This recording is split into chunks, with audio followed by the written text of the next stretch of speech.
If you're watching Iran right now, it probably feels like every headline is screaming at you from a different direction. One headline says the system is entering a new era after Ali Khamenei's death and Mojtaba Khamenei's selection as supreme leader. Another says oil and gas flows through the Strait of Hormuz are being choked by war. Another says the rial has already been through a record-breaking collapse, and inflation is still crushing ordinary life. And then there is the nuclear file, where the IAEA is openly saying the region needs a return to diplomacy before things get even more dangerous. And when you look at all of that at once, the temptation is to split the story into separate boxes. One box for war, one box for succession, one box for the economy, one box for energy markets. But that is exactly the mistake, because Iran right now is not facing 4 separate crises. It is facing one merged crisis, a crisis in which war pressure, leadership transition, economic panic, and regional energy disruption are all feeding each other at the same time. That is also the through line running across your earlier transcripts. The Iran-Iraq war built the security state instinct. The succession story revealed who actually holds leverage, and the economic script argued that the bigger danger is not just who inherits office, but whether the system that survives can still govern afterward. So here is the real question I think people should be asking as they watch Iran now. Not just who rules Iran next, not just how bad is the economy, not just will Hormuz stay open? The better question is this: what happens when a state built for survival is forced to prove it can still persuade, stabilize, and govern under wartime pressure? Because that, to me, is the real Iran story now. And to understand why this moment feels so dangerous, you have to go back to the lesson that shaped the Islamic Republic more than anything else: the Iran-Iraq War. That war did not just kill hundreds of thousands of people and devastate 2 countries. It taught the regime what kind of state it believed it had to become in order to survive. It taught Tehran that the outside world could be hostile, that isolation could be endured, that sacrifice could be politicized, and that when the center feels threatened, security must come before normalcy. That historical logic is exactly what your war transcript was already pointing toward. The conflict was not just a border war, but the furnace that forged modern Iran's security state. And if you fast forward from that lesson to today, a lot of modern Iran starts to make more sense. Why the IRGC became so central, why internal control became sacred, why endurance is often valued above prosperity, why crisis so often leads not to liberalization, but to tighter control. The Council on Foreign Relations describes the IRGC as one of the most powerful and feared organizations in Iran, with major roles in internal security, external operations, and the economy. That aligns almost perfectly with the point your succession transcript made. The IRGC does not need a formal vote to dominate the succession conversation, because it already sits at the intersection of force, money, and elite survival. And that matters even more now because the official political transition is no longer theoretical. As of March 2026, multiple current reports say Mojtaba Khamenei has been chosen as supreme leader after the killing of Ali Khamenei during the current war, making this the first dynastic-style succession in the Islamic Republic's history. Whether you focus on the symbolism or the power mechanics, the point is the same. The system is no longer discussing succession as a future issue. It is already living through it. But that is only the first half of the story, because succession inside a functioning state is one thing. Succession inside a sanctioned, inflation-ridden, war-exposed, psychologically exhausted state is something else entirely. The IMF's current 2026 projection for Iran is just 1.1% real GDP growth, with average inflation at 41.6%. The World Bank says Iran is dealing with intensified sanctions, heightened military tensions, structural weaknesses, depreciation, and rising inflation expectations, while medium-term growth remains exposed to more sanctions and more conflict. Those are not the numbers of a system heading into an ordinary slowdown. They are the numbers of a state trying to navigate a political transition while already under macroeconomic stress. And this is where the viewer's perspective becomes really important, because from the outside, it is easy to talk about Iran in abstractions, sanctions, deterrence, nuclear negotiations, regional influence. But if you are an ordinary person inside Iran, or even just a viewer trying to imagine what this means on the ground, the story looks more concrete and more brutal. It looks like wages losing value faster than people can plan. It looks like merchants at the Tehran Grand Bazaar realizing they cannot price imports or protect savings if the exchange rate is swinging violently. It looks like households who do not care about geopolitical theory starting to ask whether the state can still do the most basic thing any state is supposed to do: keep everyday life from spinning out of control. Reporting from January described Iran's economic crisis hitting a tipping point after the rial fell to record lows, with shopkeepers and merchants among the first to react. That is why the bazaar matters so much. When anger moves from activist circles to traders, workers, and households, the system is no longer dealing with a narrow political protest. It is dealing with a broader loss of economic confidence. And once confidence starts to go, a currency crisis becomes more than a currency crisis. It becomes a credibility crisis. Because money is not only paper and numbers. Money is a daily referendum on whether people believe the state still has control. If people stop believing the government can stabilize prices, protect wages, or preserve savings, they change how they behave. They rush into dollars. They rush into gold. Businesses stop planning. Consumers stop trusting posted prices. Panic becomes self-feeding. That is also one of the sharpest ideas in your economic transcript. The first crisis is about who takes power, but the second crisis is about whether power still works. And that is why I think the most important word in the Iran story right now is not succession. It is not war. It is not even inflation. It is capacity. State capacity. Can the state still stabilize the currency? Can it still keep supply chains functioning? Can it still contain unrest without escalating coercion every single time? Can it still offer people a believable path through pain rather than simply demanding more endurance? That is the real test. And it is why the current moment feels bigger than a normal transition at the top. Because here is the paradox built into the Islamic Republic from the beginning. The system learned, especially after the Iran-Iraq War, how to survive immense pressure. But survival and recovery are not the same thing. Survival can be done through coercion, rationing, smuggling networks, emergency elite bargains, and security-first budgeting.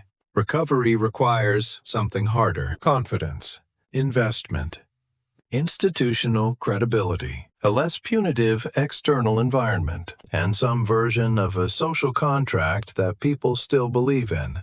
That difference between survival and recovery runs through all three of your source texts, and it is the heart of this new video too. Now add the war factor. As of the first week of March, AP reported that the war tied to Iran was severely disrupting oil and natural gas infrastructure and threatening roughly 20% of global oil and LNG flows linked to the Strait of Hormuz. Chatham House says even if the macro effect on global GDP stays contained, energy importing countries remain vulnerable to persistent price shocks. Other coverage shows that fuel buyers, shippers, and airlines have already been scrambling to hedge against higher energy costs. In other words, this is not just an Iran story. It is a global inflation and supply chain story too. That is why Hormuz matters so much in this script. Not because people have not heard the name before, but because Hormuz is where Iran's domestic fragility meets the world's economic nerves. If the state feels threatened, it has leverage through geography. If markets think Hormuz is in real danger, prices move instantly. So every shock inside Iran can become a cost outside Iran. Higher shipping insurance, higher fuel bills, higher airline costs, and renewed inflation pressure well beyond the Middle East. And that loops us back to the leadership question. Because the next leader is not inheriting the Iran of 2005 or even the Iran of 2015. He is inheriting a system under far more severe strain. A system that may still be able to punish dissent. A system that may still be able to mobilize loyalists. A system that may still be able to route money and goods through politically protected networks. But that does not mean it can restore trust. In fact, the more the security apparatus expands into the economy, the more the public may come to feel that the answer to every problem is simply more control. Your earlier script already captured that distinction very well.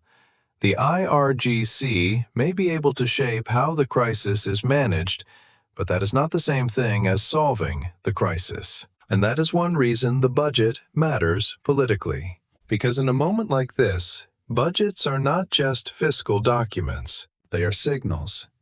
Reporting around Iran's 1405 budget said defense and security allocations were being raised dramatically, with some reporting putting the increase at around 145%.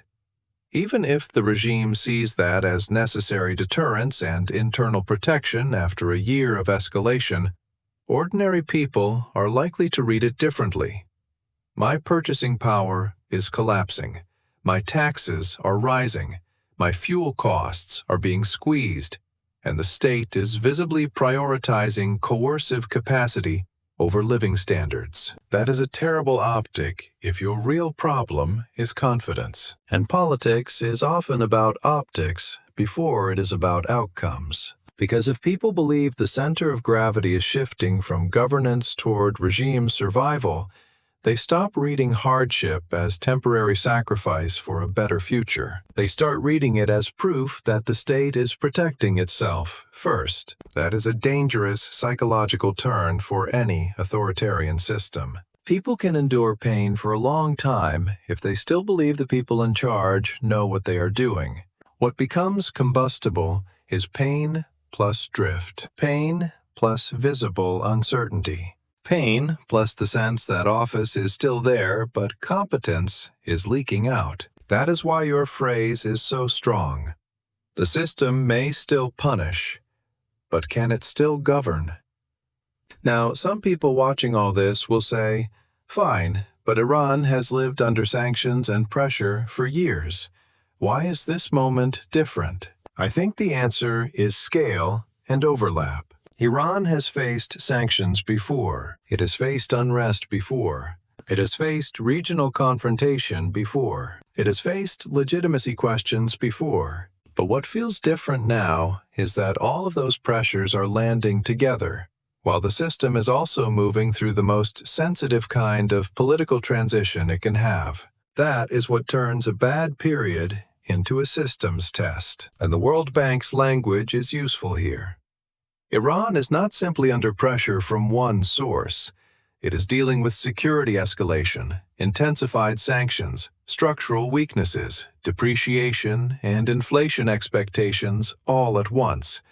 That is the profile of a country being squeezed from the outside while already weakened on the inside. There is also a nuclear dimension that makes the window even narrower. The IAEA's Director General said on March 2nd that to achieve long-term assurance that Iran will not acquire nuclear weapons, we must return to diplomacy and negotiations, and that armed attacks on nuclear facilities should never take place because of the risk of serious consequences. That matters because it tells you the international environment is not moving toward calm on its own.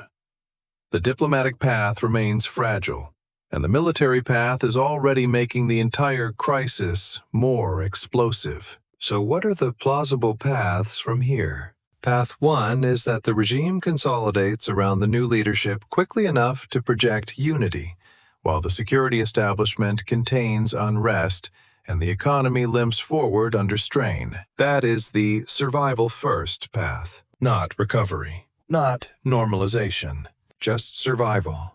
Path 2 is deeper security state consolidation, in which the formal office of the supreme leader remains central symbolically, but operational power drifts even more toward the institutions that control coercion, logistics, and crisis management. That would not necessarily look like tanks in the streets. It would look more like a system where economic management, internal security, and elite bargaining all move closer to one security-centered logic. Path 3 is fragmentation. Not instant collapse, but increasing brittleness. A state that still functions, but at rising cost. A state that still funds control, but only by draining future resilience. A state that lasts longer than outsiders expect, yet becomes more vulnerable to sudden breaks. Another sanctions hit, another exchange rate shock, another round of protest, another regional escalation. That prolonged stress framework is one of the strongest parts of your existing economic draft, and I think it remains the cleanest way to describe where Iran may be heading. And this is where I think the viewer's instinct is actually smarter than the analyst's instinct, because when people casually follow Iran news, they often ask a surprisingly good question. Okay, but what should I actually watch? Not theories, not ideology. What should I watch? I would watch 5 things. First, the coalition around the new supreme leader. Who stands visibly closest? Who speaks with authority? And whether the messaging is genuinely unified or only staged. Second, the IRGC's public posture. More visibility can mean consolidation, but awkward silence can also mean hard bargaining is happening behind the scenes. Third, the currency and daily prices.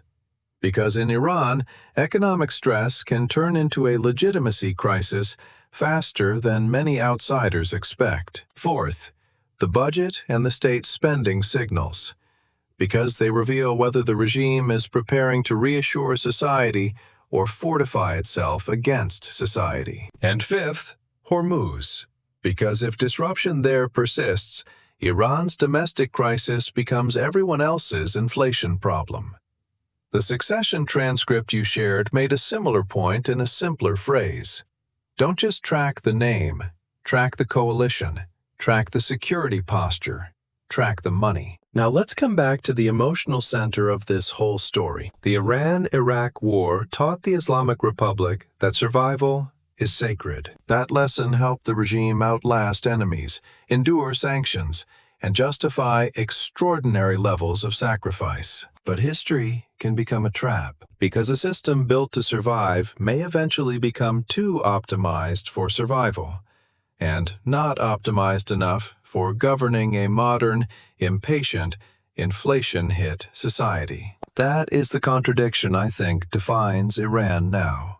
The system may still know how to absorb punishment, but does it know how to restore confidence? It may still know how to hold the center, but does it know how to widen legitimacy? It may still know how to keep the state standing, but does it know how to make ordinary life feel governable again? That is the question hanging over everything now. And it is why your 3 transcripts actually fit together so well. The war built the logic. The IRGC inherited the leverage. The current crisis is testing whether the logic still works. So if I had to reduce Iran's moment in March 2026 to one line, it would be this. The Islamic Republic learned how to survive an 8-year war. What it has to prove now is whether a system built for survival can still govern under the pressure of succession, inflation, and regional war. Because that is the real danger. Not just that Iran is under pressure, but that the old formula, endure, suppress, outlast, may no longer be enough to produce stability in the deeper sense. Enough to keep the state alive, maybe. Enough to keep the office filled, maybe. Enough to keep fear working for a while, maybe. But enough to persuade, stabilize, and rebuild trust? That is much harder. And if that answer keeps drifting toward no, then Iran's next chapter will not just be about who holds power. It'll be about whether power in Iran still has the capacity to do more than survive. That is why this story matters. That is why Hormuz matters. That is why inflation matters. That is why the IRGC matters. And that is why the war never really ended. It just changed form.